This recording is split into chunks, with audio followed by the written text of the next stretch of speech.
Todos os nossos irmãos no Facebook, bem-vindo também os nossos irmãos no YouTube. O tema da nossa mensagem é: o sol se converterá em trevas e a lua em sangue antes do dia do Senhor. Eu vou repetir o tema: o sol se converterá em trevas e a lua em sangue antes que venha o dia do Senhor. Vamos ler o que diz Atos, no capítulo 2, Atos dos Apóstolos, no capítulo 2, no versículo de número 20. Olha o que está escrito lá: o sol se converterá em trevas e a lua em sangue antes que venha o grande e glorioso dia do Senhor. Vamos fazer uma breve confissão. Senhor e Cristo, eu te louvo, te exalto por mais essa oportunidade ímpar que o Senhor nos concede a meros mortais na carne, porque no espírito somos imortais. Eu te peço nesta noite que tu me ajudes neste tema polêmico, e que tu vá me instruindo nas grandezas das revelações que estão por trás destas frases, desta palavra, e que tu me ajudes, me uses, porque eu vou usar a tua palavra, e todo o povo aqui reunido e pela internet diga amém. Amém. Toda a Bíblia Sagrada foi escrita por judeus. Não tem um brasileiro ou um gentio, um estrangeiro, que tenha escrito a Bíblia Sagrada. Então, este livro, ele contém uma linguagem de figura própria para os judeus, em especial os judeus da época. Estamos falando de um livro que já foi escrito há 1900 e poucos anos.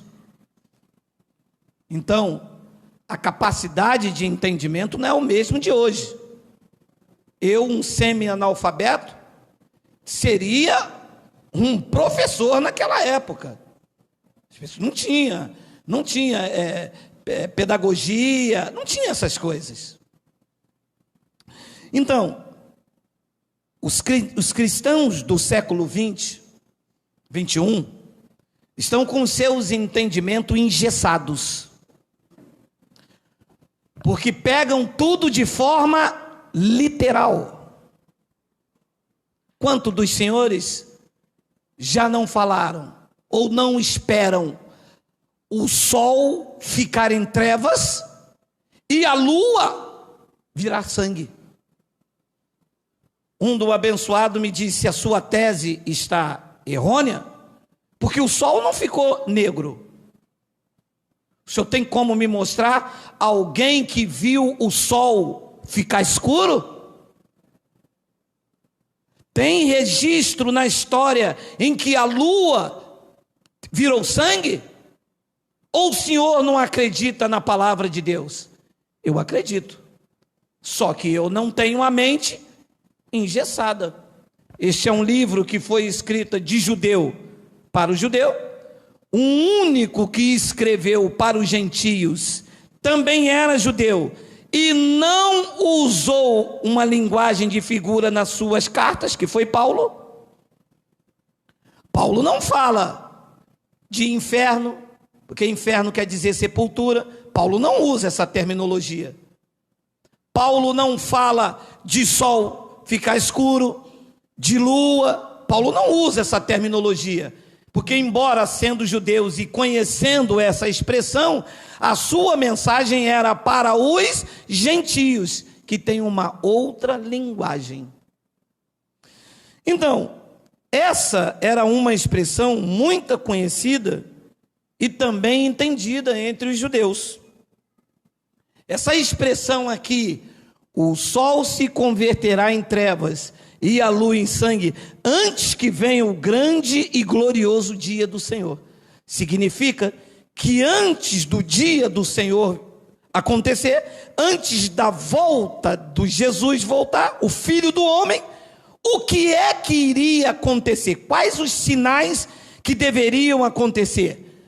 O sol se converter em trevas, ficar negro, escuro, e a lua virar sangue.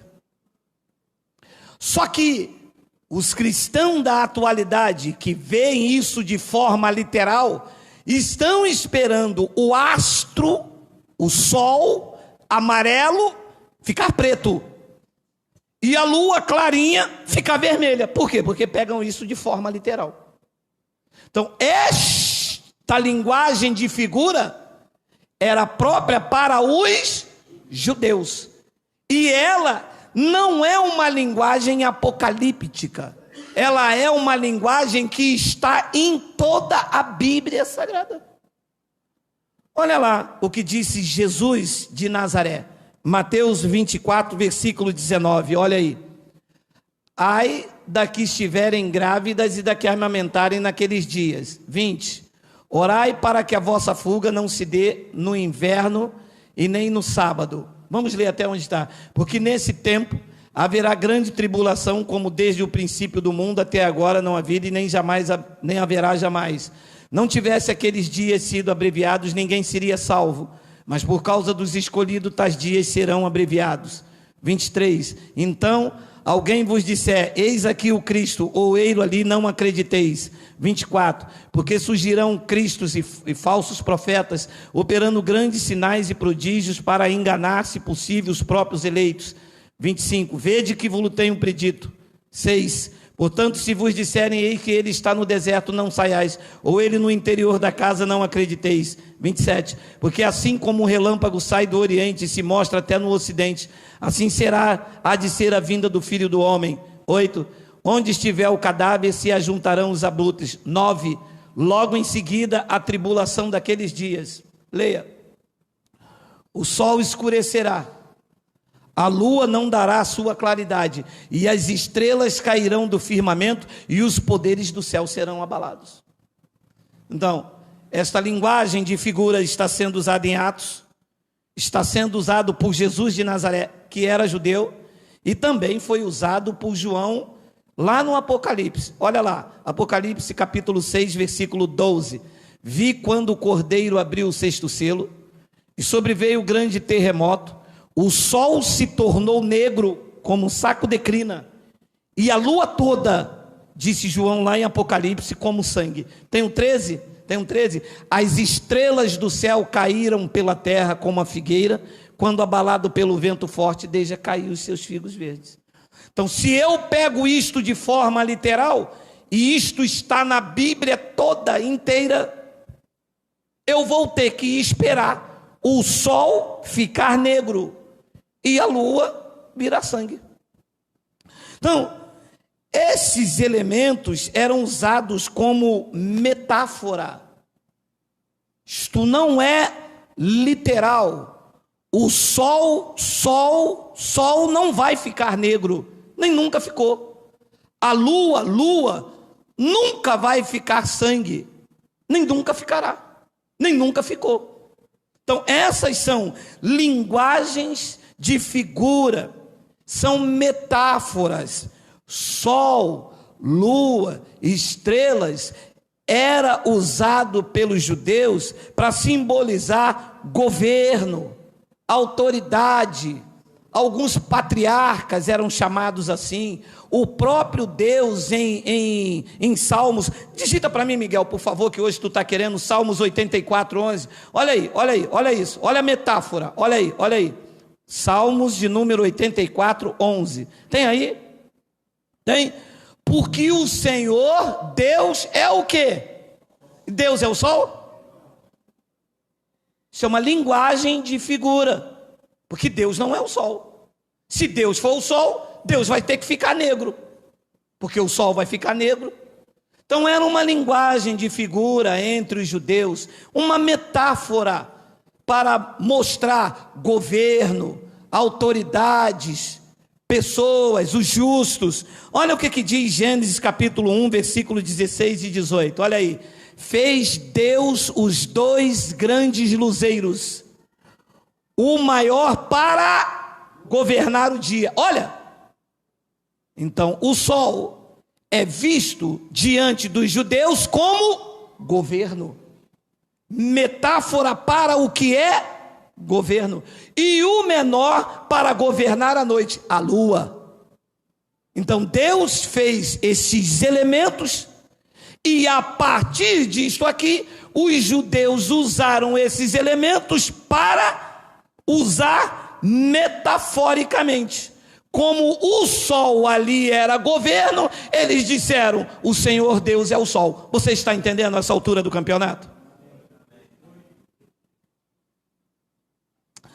Isto é mente iluminada, isto é crescimento, isto é maturidade. Porque a igreja evangélica diz assim: o sol vai ficar negro. Ui, mas aqui no Rio de Janeiro tem que ficar negro, mas bem negro, porque aqui é de 40 a 42, filho. Amados, esses elementos é usado pelos judeus para isso que eu lhe disse, não querendo ser prolixo. Olha o que diz Gênesis capítulo 37, versículo 9 e 10. Teve ainda outro sonho e referiu a seus irmãos, dizendo: sonhei também que o sol e a lua e as 11 estrelas inclinavam para mim. Vocês viram isso na vida de José, o sol se curvar para ele? Vocês viram a lua se curvar para ele? E vocês viram 11 estrelas se curvarem para ele? Então isto aqui é uma linguagem de figura, isto é uma metáfora para quem governava a vida dele. O sol aqui está representado por seu pai, e a lua representado por sua mãe, e 11 estrelas, seus 11 irmãos. Então se eu pegar isto de uma forma literal, eu também tenho que acreditar que o sol se curvou perante o José. Meu amado, tem como isso? Fala para mim, tem como isso? Não tem. Então faz sentido você que anda numa igreja em graça ter a mente de Cristo ativada para entender que os judeus tinham uma linguagem de figura, e esta era a forma em que eles se relacionavam. Então ele disse: teve ainda outro sonho, e o referiu a seus irmãos, dizendo: sonhei também que o sol, a lua e 11 estrelas se inclinavam perante mim. Tenho 10? Tenho 10. Contando-o a seu pai e a seu irmão, repreendeu. E o pai lhe disse: que sonho é esse que tiveram? Presta atenção. Acaso viremos eu e tua mãe e teus irmãos a inclinar-nos perante a ti?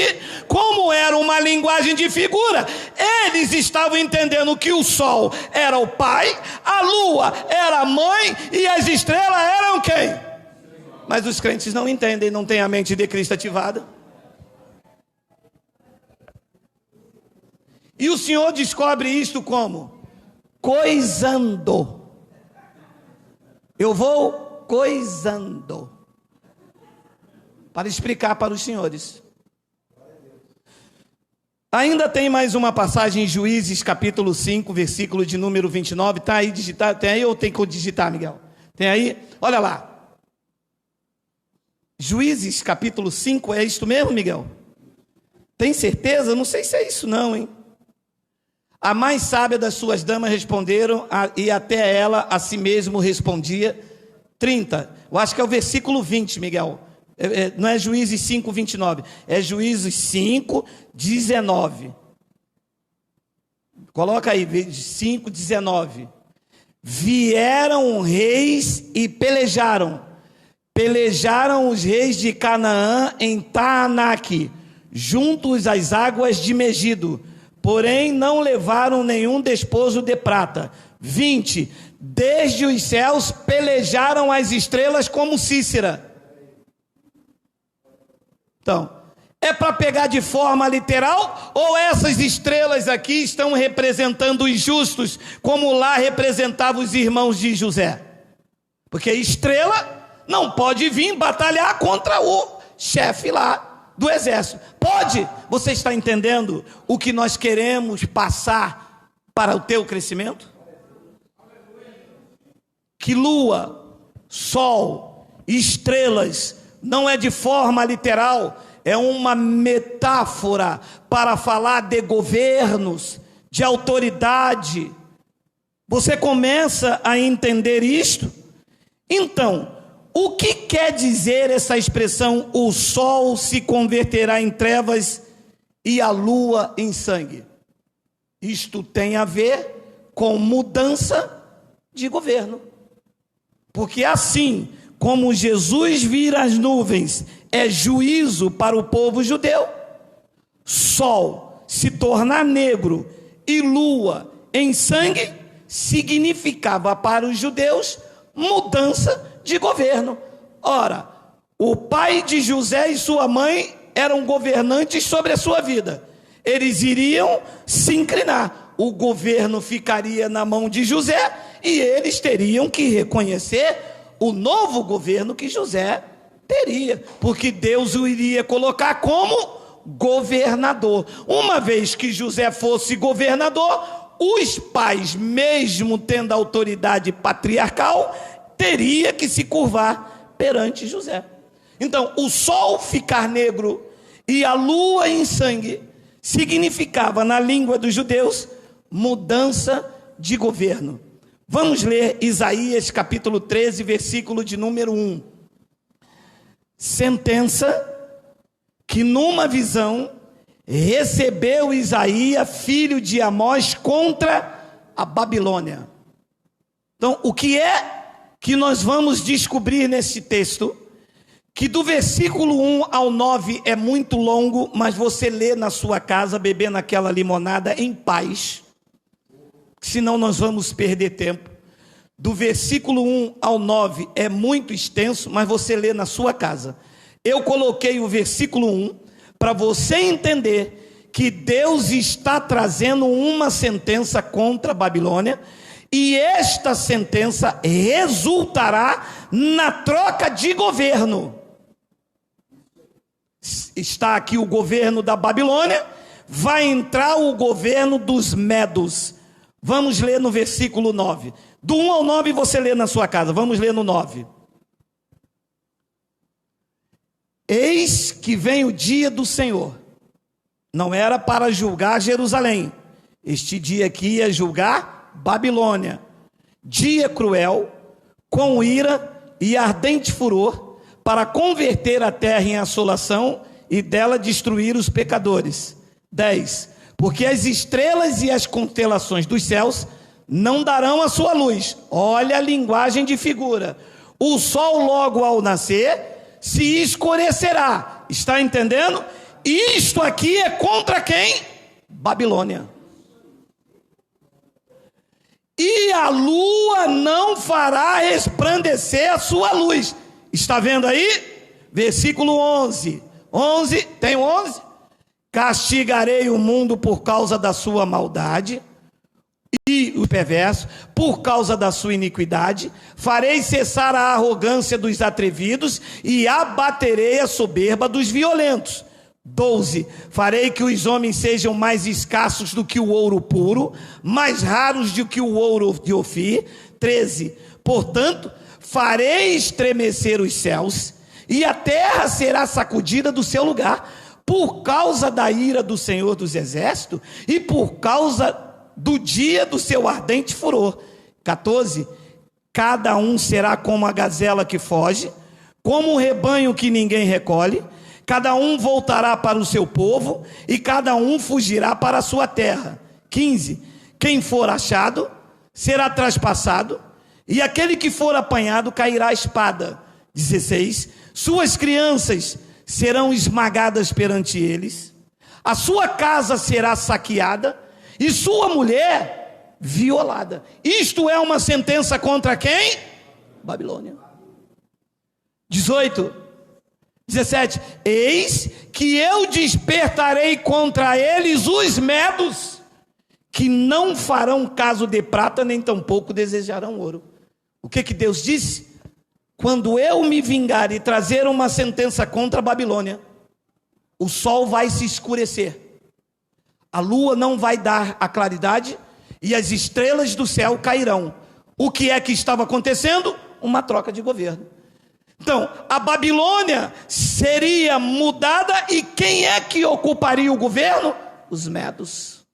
Deus disse: as mulheres serão violadas, as crianças serão mortas, a lua, as estrelas estavam ali como metáfora para uma mudança de governo. Quando Jesus de Nazaré disse que o sol e a lua não iria dar a sua claridade, quando Atos dos Apóstolos disse que o sol, iria se escurecer e a lua manchada em sangue, quando o Apocalipse disse no capítulo 6, no versículo 12, no versículo 13, que o sol iria ficar negro e que a lua se tornaria vermelha de sangue, eles estavam usando uma linguagem que haveria uma troca de governo. Esta troca de governo aconteceu em Jerusalém. Olha, vamos ler, nós temos tempo? Temos. Mateus capítulo 24, versículo 29 ao 34. Olha aí. Mateus 24, 29. Temos? Logo em seguida, a tribulação daqueles dias, o sol escurecerá. Preste bastante atenção. A lua não dará sua claridade. A mesma linguagem que Deus usou na sentença contra a Babilônia. Percebe? A mesma. Sol nenhum ficou escuro. Houve uma mudança de governo. Era a Babilônia, entrou os medos. A lua não dará a sua claridade, as estrelas cairão do firmamento, os poderes dos céus serão abalados. 30. Então aparecerá no céu o sinal do Filho do Homem, todos os povos da terra se lamentarão e verão o Filho do Homem vindo sobre as nuvens do céu, com poder e muita glória. 31. Ele enviará os seus anjos com grande clangor de trombeta, os quais reunirão os seus escolhidos dos quatro ventos, de uma a outra extremidade dos céus. 32, vamos até o 34, Miguel. Aprendei, pois, a parábola da figueira. Quando já os seus ramos se renovam e as folhas brotam, sabeis que está próximo o verão. 33, assim também vós, quando virdes todas essas coisas, sabei que está próximo as portas. 24, em verdade vos digo que não passará esta geração sem que tudo isso aconteça. A geração que ele disse é esta que eu estou aqui vivendo, ou é aquela que ele está falando com os judeus no ano mais ou menos 30 para 31, porque ele morreu com 32? Esta ou aquela?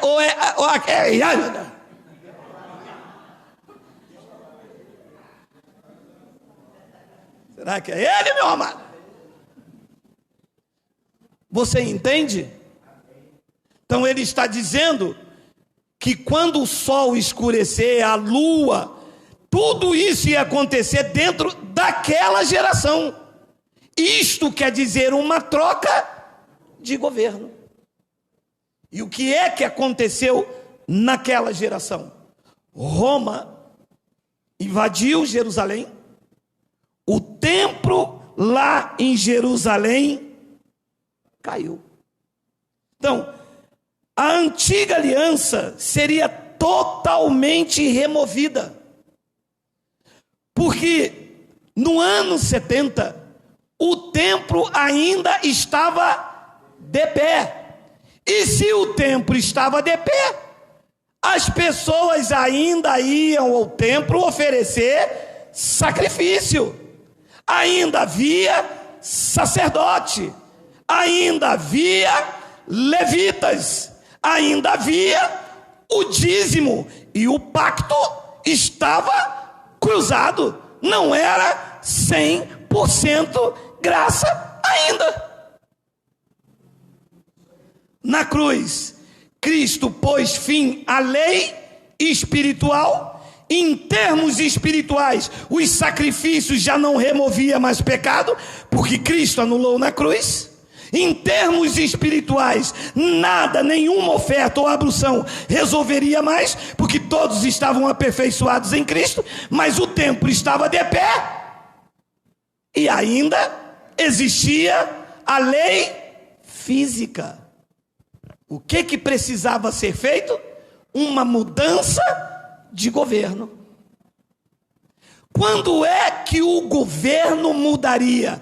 A nível físico e a nível espiritual. A nível físico, quando Roma invadisse Jerusalém e destruísse o templo. E a nível espiritual, quando o templo caísse, não havendo templo, não havia sacerdote, não havia dízimo, não havia mais sacrifício. E qual era o único pacto que iria ficar? O pacto da graça de Deus.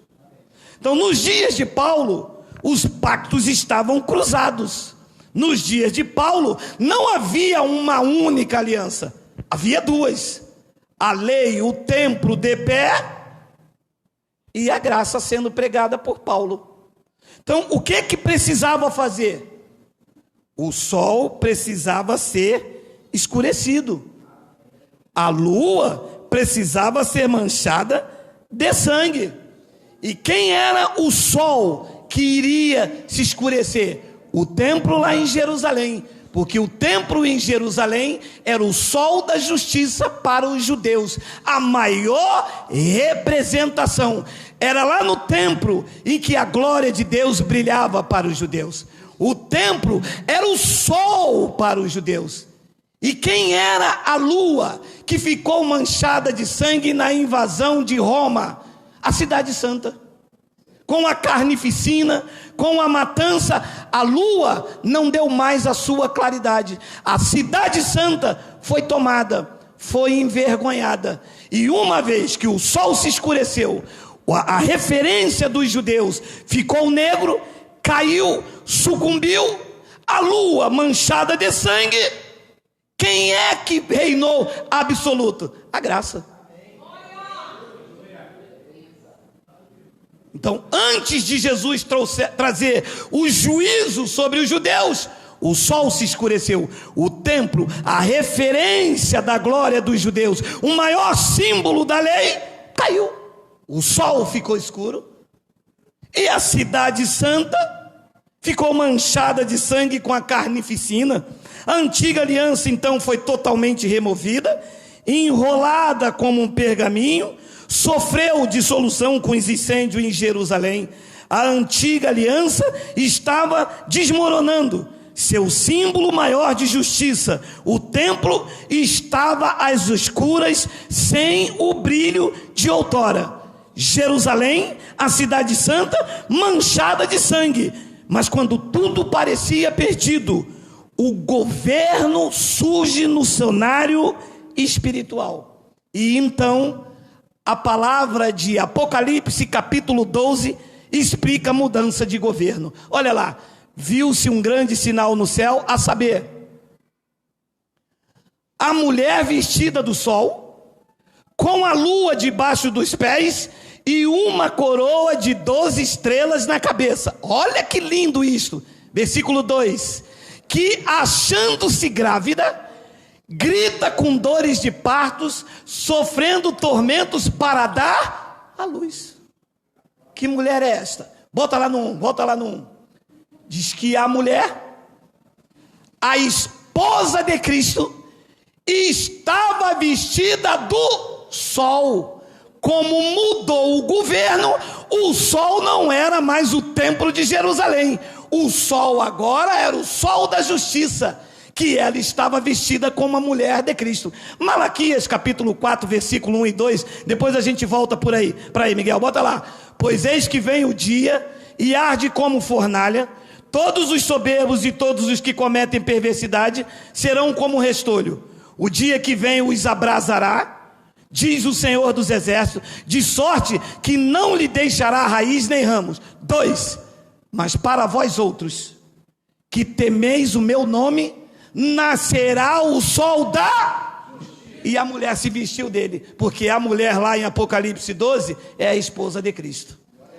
A nova aliança, João disse, ela está gritando com dores de parto. Por quê? Porque um novo governo estava surgindo no cenário espiritual. O templo caiu, ficou às escuras. A mulher, a esposa de Cristo, se vestiu agora de quê? Do sol da justiça.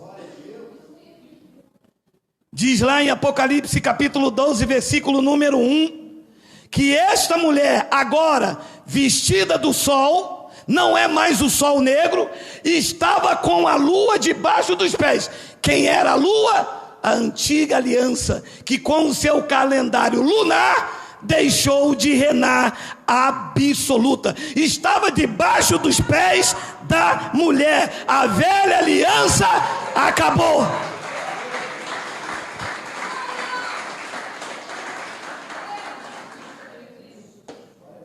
E quem são os 12? E quem são esse? E diz que ela com a lua debaixo dos pés, diz que ele tinha uma coroa de 12 estrelas na cabeça. Quem é essas 12 estrelas na cabeça? É a vitória de Cristo no ministério apostólico. Jesus tinha dito aos apóstolos: quando eu vier na minha glória, vocês vão se levantar para julgar comigo em juízo. Esta mulher gritava, disse João no versículo de número 2, como uma parturiente. Olha lá o versículo de número 2, tem aí, Miguel? Que achando-se grávida, estava dando à luz a uma nova era, a um novo começo, a um novo céu e uma nova terra. Agora os pactos não estariam mais se cruzando. Lá na frente João diz: eu vi um anjo com o evangelho eterno. Era a graça de Deus. É onde nós vivemos hoje, absolutamente sobre o ministério apostólico e profético do Cristo ressuscitado. Hoje nenhuma condenação há para quem estão em Cristo Jesus. Hoje estamos guardados, seguros e sem temor do mal.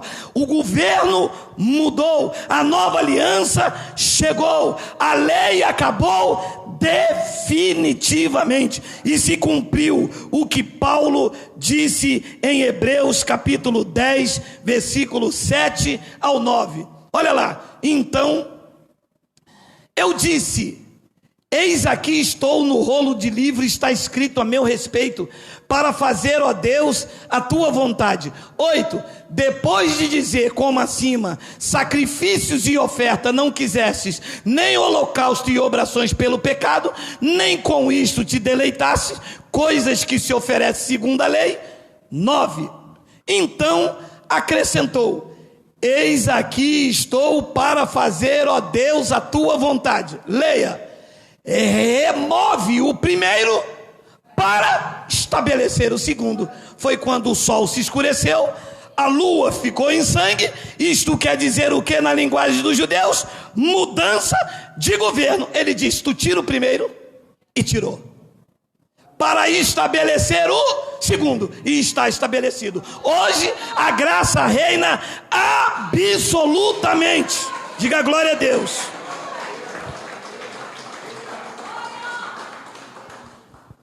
E quando é que isso aconteceu? Quando o sol escureceu, o templo lá em Jerusalém ficou negro. A luz, o brilho de outrora não existiu mais, o templo caiu. E quando é que a lua se tornou sangue? Quando na carnificina do general Tito, a espada do general Tito, a cidade santa ficou manchada de sangue. E isto então foi necessário para remover o primeiro pacto, e só assim foi estabelecido o segundo. Então isto tudo se cumpriu segundo a profecia do profeta Joel, no capítulo 2, versículo 31 e 32. Olha o que o profeta disse, olha lá: o sol se converterá em trevas, a lua em sangue, antes que venha o grande e terrível dia do Senhor. 32, acontecerá que todo aquele que invocar o nome do Senhor será salvo, porque no Monte Sião e na Itália, no Brasil, na França, parou aqui.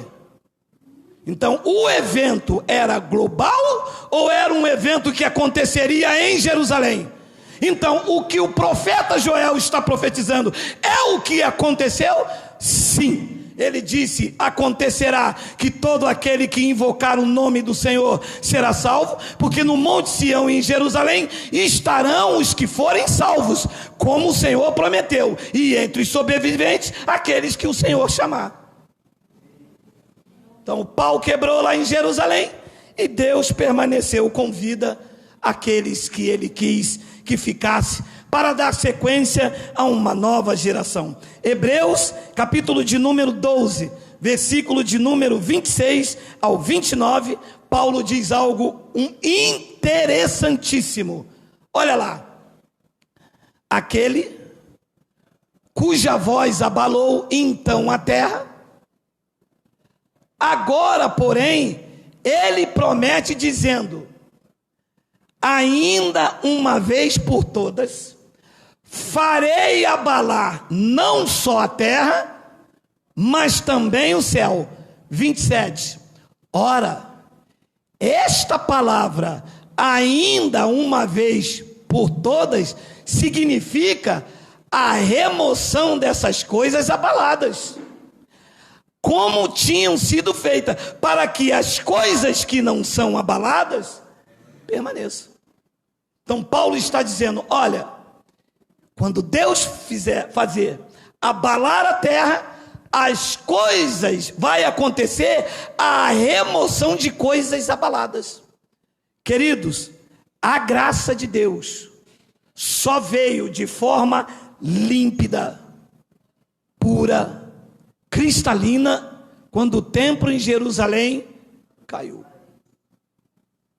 Enquanto o templo estava de pé, ainda havia a lei física, ainda havia sacrifício, ainda havia dízimo, ainda havia obrações, purificação por meio de água. Enquanto o templo estava de pé, a graça não reinava absoluto, não tinha graça pura, limpa, o pacto estava cruzado.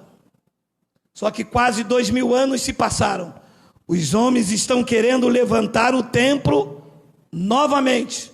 Estão querendo colocar os sacerdotes lá dentro. Nada acontece se o pastor não colocar a mão. Nada acontece se o pastor não orar. Nada acontece se o pastor não levar o propósito no monte. Isto é invalidar o governo de Cristo. Isto é trazer de volta o antigo céus e a antiga terra. Isto é ignorar o que os profetas, o que Jesus de Nazaré, o que Paulo e que todos os pregadores da graça estão anunciando. Dizer que você precisa do templo, dizer que você precisa da mão do pastor, dizer que se o pastor tem que orar para você, é você anular todas essas coisas que eu te mostrei até aqui. O templo caiu. Você tem acesso direto a Deus. O sol escureceu, o templo em Jerusalém perdeu o seu brilho. A lua ficou envergonhada, manchada de sangue. Estamos agora vivendo novo céu e nova terra. Estamos vivendo a nova aliança. Estamos submetidos a Cristo, sem dogma, sem mandamentos de homens, sem preceitos, sem rituais, sem sacrifício, sem vela ungida, sem lenço ungido. Tudo isto dentro deste novo pacto é bruxaria, é feitiçaria, é macumbogélio, é negar a obra de Cristo, é dizer que Cristo morreu em vão. É preciso gerar esta consciência. É preciso dizer aos senhores que vocês não precisam da mão do pastor. Deus já está na tua vida. O templo em Jerusalém caiu porque ele fez de vocês templo e santuário do Espírito dele.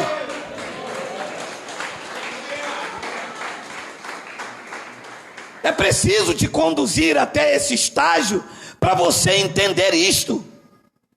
Senão você vai precisar que eu ore por você. Senão você vai precisar que no final do culto eu levante uma vela, eu seguro numa fita, eu passe óleo no teu carro. Tudo isto, meu irmão, era o sol que já escureceu. E sobre a tua vida, agora a mulher, a esposa de Cristo, que eu acredito que tu és esposa de Cristo, está vestida do sol da justiça, que não se apagará jamais. Recebe aí? E disse no versículo de número 28, por isso,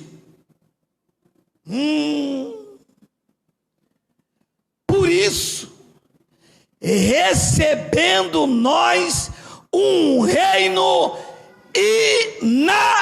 inabalável, porque é o reino de Cristo. Agora não tem mais pacto cruzando, agora não tem mais templo nem sacerdote, o sacerdote agora é Cristo. Diz que agora nós recebendo nós um reino inabalável, retenhamos a lei, metade lei, metade graça, um pouco de lei, um pouco de graça, retenhamos o quê? Graça. E se não for graça, não serve. Mas é porque lá tem uma cantina com uma coxinha tão gostosa. Não serve.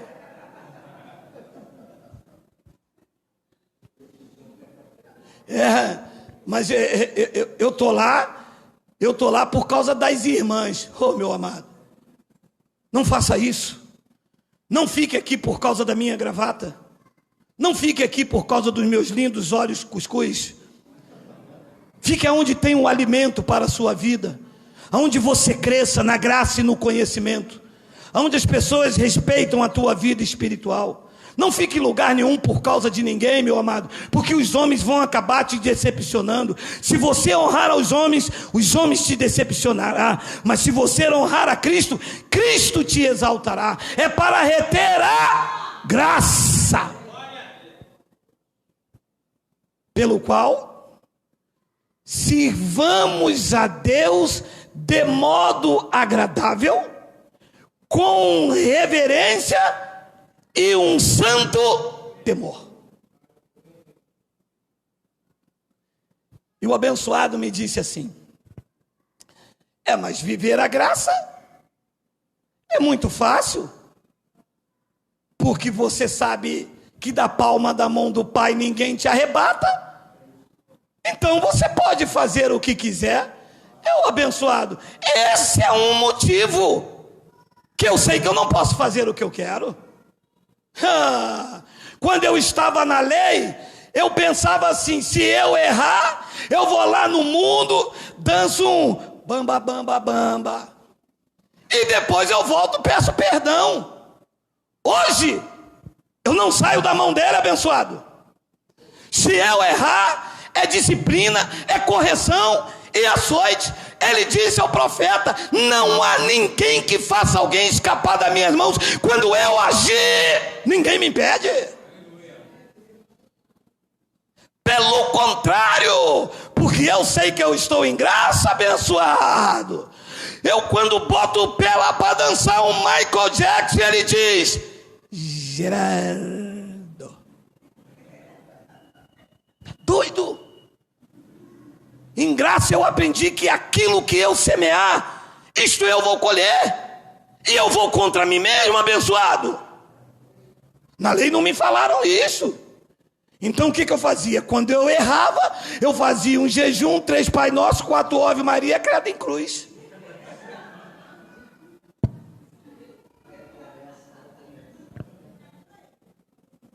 Quando dava alguma coisa errada, eu dizia: o diabo está furioso. Quando dava alguma coisa certa, o pastor dizia: claro, eu sou um homem de Deus. Em graça, eu não sou louco.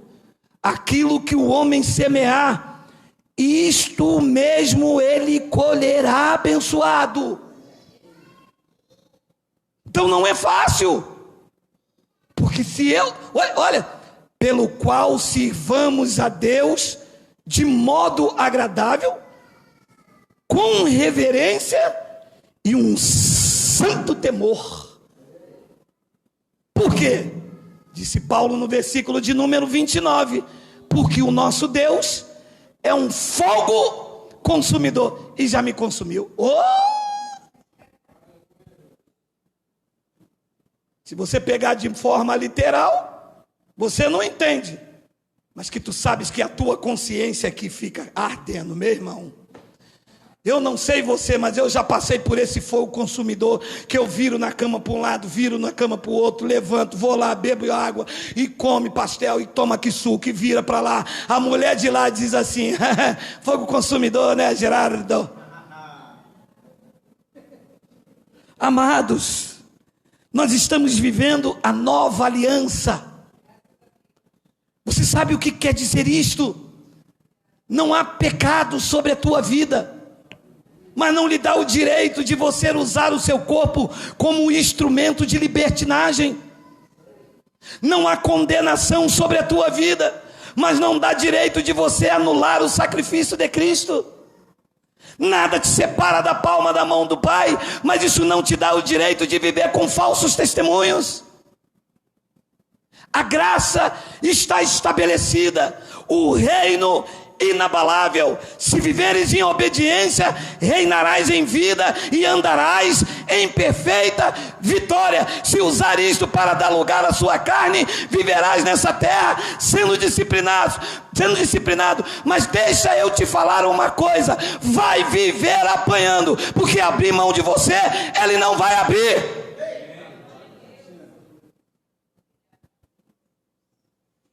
Ele vai, meu amado, ele vai te espancar. Olha, e eu tenho dito, hein? Ele não erra a pancada. Quando ele bate, ele sabe aonde está batendo e por quê. E ele bota um soco igual o cara da minha época, o Mike Tyson. É a pancada de papai Mike Tyson. Ele bate colocadinho. Não adianta gritar, não adianta gemer. Ele leva lá a noite toda. E às vezes ele falava comigo, quietinho. Suporto o dano, quietinho. É isso que precisa ser entendido nesta graça. Que nós estamos no reino de Cristo.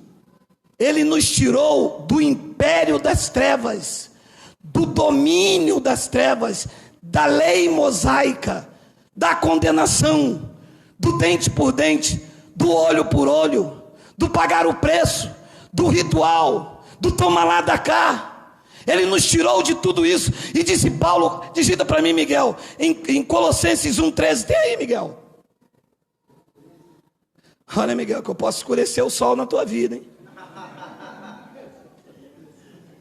Ele nos libertou do império das trevas e nos transportou para o reino do Filho do seu amor. Sabe aonde tu andas hoje? No reino do Filho do seu amor. Ele não abre mão de você.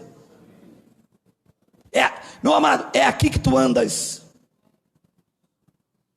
Olha, diz que tu foi transportado para estar nesse reino aqui hoje. Tu sofresse um transporte espiritual. Diz que ele tirou do império das trevas e nos transportou para o reino do Filho do seu amor. É onde nós andamos, é onde eu quero viver, retendo a graça. E se chega alguém, levanta de novo o templo, levanta o sol de novo, o sol vai escurecer, a lua vai se tornar em sangue, e você debaixo do anticristo, debaixo da nova era, debaixo daquele que vem, e a vida encurvada, e o pastor diz, fica aqui, porque aqui tu está protegida, traz o envelope, traz o dízimo, ao culto de consagração, olha a busca do Espírito Santo, e o brilho apaga. Mas quem vive num reino, vive como cabeça, vive com autoridade, vive seguro, tranquilo e sem temor do mal, vive no governo de Cristo, vive debaixo da autoridade de Cristo, guiado pelo Espírito de Cristo, liberto pelo Espírito de Cristo, livre de toda condenação, de toda maldade, de tudo que é malicioso. E é por isso que nós temos testificado. Amado, dentro deste reino aqui, os meus olhos espirituais, ainda que aconteça o mal, eu acredito que vai cooperar para o meu bem, porque eu não ando em qualquer lugar, eu ando no reino do Filho do seu amor.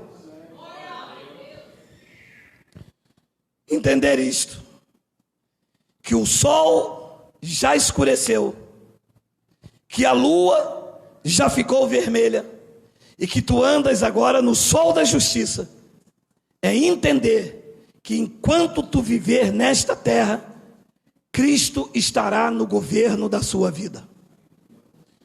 E algumas pessoas me perguntam assim: se Cristo está no governo da minha vida, por que é que eu estou sofrendo?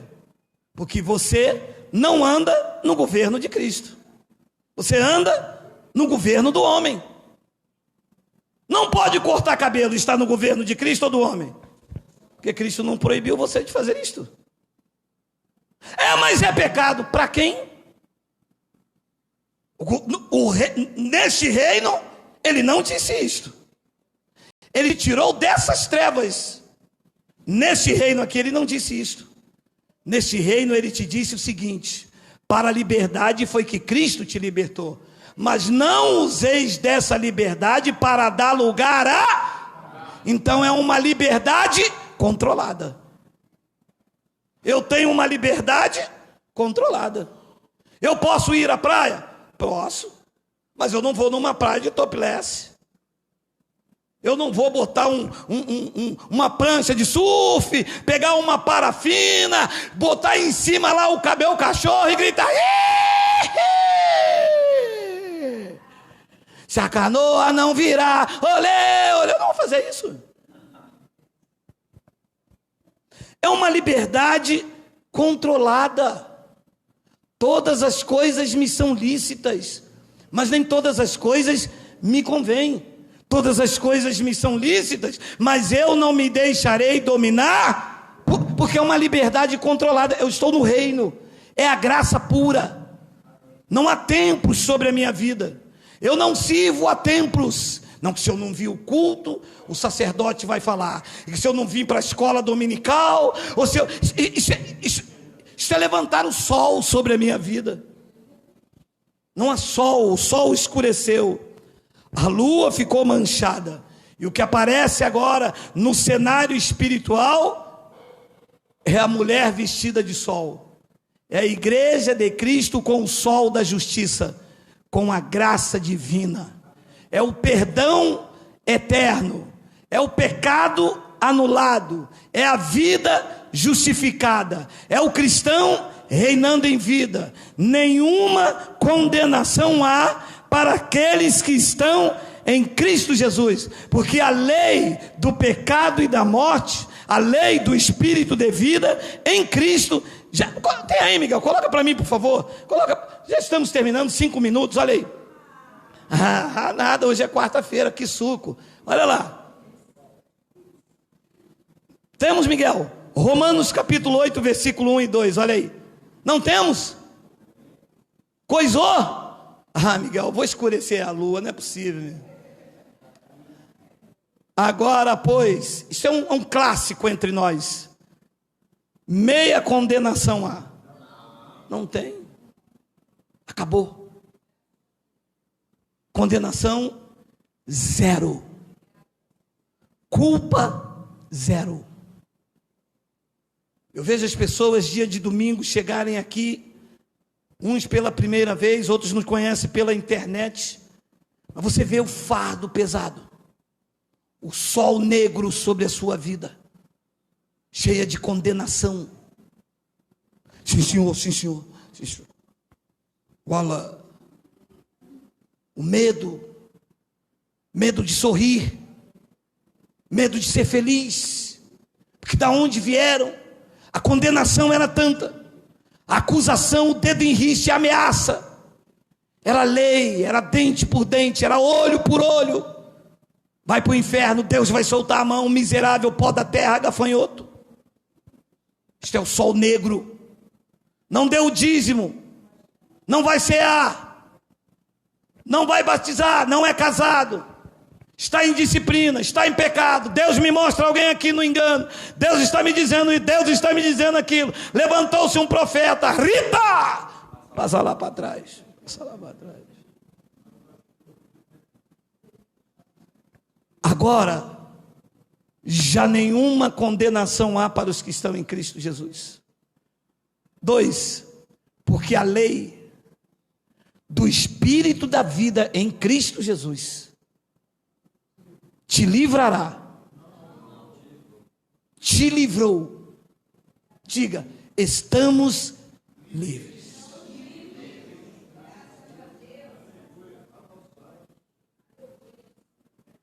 Esta mensagem Paulo está falando com os gentios. Nesse período o templo ainda estava de pé. Havia condenação e morte, porque a lei era um ministério de condenação e morte. E Paulo estava falando para os gentios: olha, sobre a vida de vocês não há nenhuma condenação, porque vocês são gentios, vocês devem viver a graça, e vocês já foram livres, porque a lei do Espírito da vida em Cristo já livrou vocês da lei, do pecado e da morte. Amados, absorva esse conhecimento. O sol escureceu, era o templo lá em Jerusalém. A cidade santa cumpriu o seu papel, e a nova justiça apareceu no cenário espiritual. A mulher vestida de sol é a igreja de Cristo, a esposa de Cristo, vestida do sol de justiça, e o vencimento do ministério apostólico, dizendo e trazendo uma nova era para a igreja, uma era de justiça, de justificação, no reinado de Cristo, no reinado absoluto. Não permita que ninguém te acuse. Paulo pregou aos romanos: quem intentará acusação contra os eleitos de Deus? É Deus quem os justifica. Você é livre, de fato e de verdade. És abençoado com todas as sortes de bênçãos. Tens o direito de reinar e governar, porque Cristo já te transportou para esse reino puro de água cristalina. Não temas nada, absolutamente nada nesta terra. Você só vai partir daqui no dia em que ele lá em cima bater o martelo. Davi disse: todos os dias da minha vida, escritos e determinados, quando nem um deles havia ainda. Nós estamos reinando em vida e em perfeita vitória. Você recebe? Diga amém. Amém. Vamos ficar de pé.